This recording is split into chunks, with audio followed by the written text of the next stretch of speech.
तुमच्याकडे जर CSC ID असेल तर PM किसान योजनेची eKYC कशी करायची या व्हिडिओमध्ये A to Z प्रोसेस सांगणार आहे.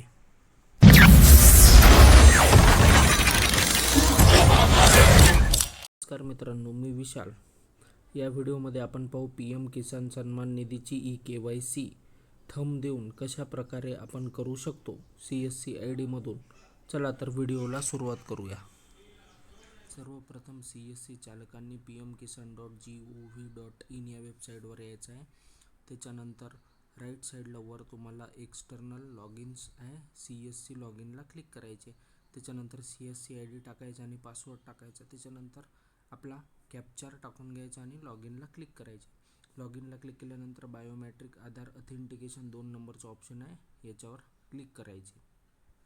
क्लिक केल्यानंतर आधार नंबर टाकायचा शेतकऱ्याचा. चला तर आधार नंबर टाकून घेऊ. शेतकऱ्याचा आधार नंबर टाकायचा. त्याच्यानंतर साईडला आहे इमेज टेक्स्ट, म्हणजेच इथे कॅप्चर टाकायचा.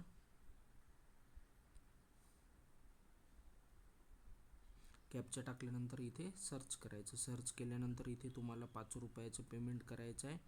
इथे पासवर्ड टाकून घ्यायचा आणि व्हॅलिडेटला क्लिक करायचं. पेमेंट सक्सेसफुल होते. त्याच्यानंतर पुन्हा कॅप्चा विचारणार आहे. कॅप्चा टाकायचा आणि एंटर आधार रजिस्टर मोबाईल नंबर विचारणार आहे, तो टाकायचा आणि गेट मोबाईल OTPला क्लिक करायचं. त्याच्यानंतर इथे OTP येते. OTP आल्यानंतर OTP टाकायचा आणि सबमिट OTPला क्लिक करायचं. जर मोबाईल नंबर ऑलरेडी एक्झिट दाखवत असेल तर दुसरा मोबाईल नंबर घरचा कोणताही आपण टाकू शकतो. सबमिट OTPला क्लिक करायचं. सबमिट OTPला क्लिक केल्यानंतर खाली एक कॅप्चा फॉर eKYC मंत्रा, त्याला क्लिक करायचे. ज्या शेतकऱ्यांचे आधार व्यवस्थित थंब येत असेल तरच हे करायचं. कॅप्चा सक्सेस दाखवते. त्याच्यानंतर ओके करायचं.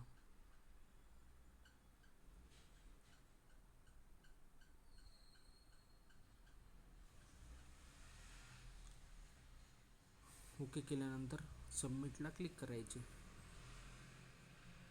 eKYC डन सक्सेसफुली म्हणून असा मेसेज येते, त्याला ओके करायचे. म्हणजेच तुमची eKYC झाली आहे.